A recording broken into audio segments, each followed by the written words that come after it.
الحمد لله رب العالمين، الصلاة والسلام على خاتم النبيين وعلى آله وصحبه أجمعين، أما بعد فأعوذ بالله من الشيطان الرجيم بسم الله الرحمن الرحيم. قال الله تعالى في سورة البقرة: وَإِذْ قَالَ رَبُّكَ لِلْمَلَائِكَةِ إِنِّي جَاعِلٌ فِي الْأَرْضِ خَلِيفَةً قالوا أتجعل فيها من يفسد فيها ويسفك الدماء ونحن نسبح بحمدك ونقدس لك قال انی اعلم ما لا تعلمون۔ ترجمہ: اور وہ وقت یاد کرنے کے قابل ہے جب تمہارے پروردگار نے فرشتوں سے فرمایا کہ میں زمین میں اپنا نائب بنانے والا ہوں۔ انہوں نے کہا کیا تو اس میں ایسے شخص کو نائب بنانا چاہتا ہے جو خرابیاں کرے اور کشت و خون کرتا پھرے، اور ہم تیری تعریف کے ساتھ تسبیح و تقدیس کرتے رہتے ہیں۔ خدا نے فرمایا میں وہ باتیں جانتا ہوں جو تم نہیں جانتے۔ یہاں سے سورہ بقرہ کا 4واں رکوع شروع ہو رہا ہے، اور فلسفہ دین فلسفہ دین کو سمجھنے کے لیے یہ نہایت اہم رکوع ہے۔ اور اگر ہم اس رکوع پر غور کریں اور اس کو سمجھ لیں تو بہت ساری چیزیں ہمارے دماغ میں کلیئر ہو جائیں گی۔ ہمیں سمجھ میں آ جائے گا کہ انسان کا کیا مقام ہے، ہمیں سمجھ میں آ جائے گا کہ فرشتوں کا کیا مقام ہے اور شیاطین کا کیا مقام ہے، اور ان تین جو اللہ کی یہ مخلوقات ہیں، ان کے اندر باہمی تعلق کیا ہے۔ اس آیت پہ بات کرنے سے پہلے سب سے پہلے لفظ خلیفہ کو سمجھیں۔ خلیفہ جو ہے وہ اگر دنیاوی طور پہ دیکھیں تو کسی بادشاہ کا اگر کوئی خلیفہ ہے تو اس کا مطلب یہ ہے کہ اس خلیفہ کا کام بادشاہ کا قانون لاگو کرنا ہے، جس بھی علاقے کا وہ خلیفہ ہے۔ اور اگر بادشاہ کے قانون کے مطابق کوئی چیز جو ہے وہ حل نہیں ہو پا رہی ہے، کوئی ایسا مسئلہ ہے جو قانون کے اندر نہیں بیان ہوتا ہے، تو خلیفہ کو اختیار دیا گیا ہوتا ہے کہ وہ خود اپنے سوچ و وچار کے بعد اس مسئلے پر فیصلہ کرے۔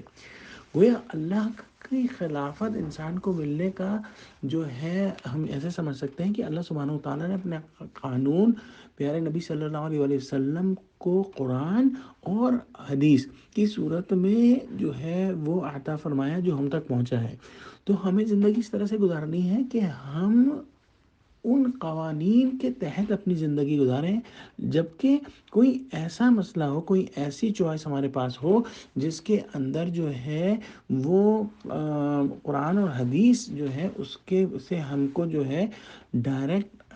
جو ہے وہ کیا کہتے ہیں انسٹرکشنز نہ مل رہی ہوں، تو پھر ہمیں اللہ سبحانہ و تعالیٰ نے یہ مقام دیا ہے کہ ہم اپنی سوچ و بچار کے ساتھ اس معاملے میں فیصلہ کر لیں۔ جو بھی حلال چیزیں ہیں اس میں ہم کو اپنے دماغ کے ساتھ فیصلہ کرنے کی اجازت ہے۔ تو اللہ سبحانہ و تعالیٰ کا دین جو اللہ نے دیا ہے اس کے یعنی یہ قرآن اور سنت، اس کے حساب سے ہم کو زندگی گزارنی ہے، لیکن اس کے دوران جو چیزیں ہم کو جو ہے وہ جو چیزیں حلال ہیں وہ ہم اپنے طریقے سے ان کو کر سکتے ہیں۔ ایک بات اور سمجھنے کی ہے کہ یہاں پہ جو فرشتوں نے فرمایا کہ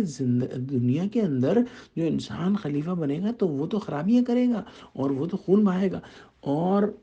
فرشتوں نے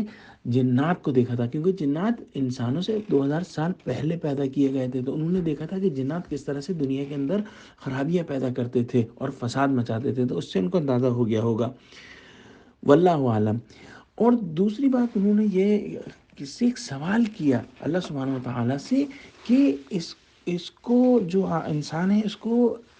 خلیفہ بنانے کی کیا مصلحت ہے۔ یہ کوئی اعتراض نہیں تھا، کیونکہ جو فرشتوں کے بارے میں ایک بات جو ہے وہ آتی ہے کہ یہ جس بات کی دریافت کرنے کی انہیں اجازت نہیں ہوتی وہ نہیں پوچھتے، تو اس میں اس کو ایسا نہیں کہنا چاہیے کہ فرشتوں نے اعتراض کیا، لیکن ایک بہت جو ہے وہ انہوں نے سوال کیا اللہ سبحانہ و تعالیٰ سے، تو اللہ نے اس کا جواب دیا کہ اللہ وہ بات جانتا ہے جو فرشتے نہیں جانتے۔ جیسے مثال کے طور پر اللہ تعالیٰ جانتے تھے کہ اس ہی بنی انسان کے اندر جو ہے انبیاء بھی ہوں گے، صدیق بھی ہوں گے، شہید بھی ہوں گے، عابد، زاہد، اولیاء، اور اللہ کے محسنین بندے بھی ہوں گے، اللہ سے محبت کرنے والے بندے بھی ہوں گے۔ تو ہم کو اپنا مقام پہچاننا ہے کہ اللہ نے ہم کو کتنے اونچے مقام پر پیدا کیا ہے کہ ہم کو جو ہے دنیا میں خلافت عطا کی، اور یہ خلافت فرشتوں تک کو عطا نہیں ہوئی۔ وآخر دعوانا الحمد للہ رب العالمین، والسلام علیکم و رحمۃ اللہ وبرکاتہ۔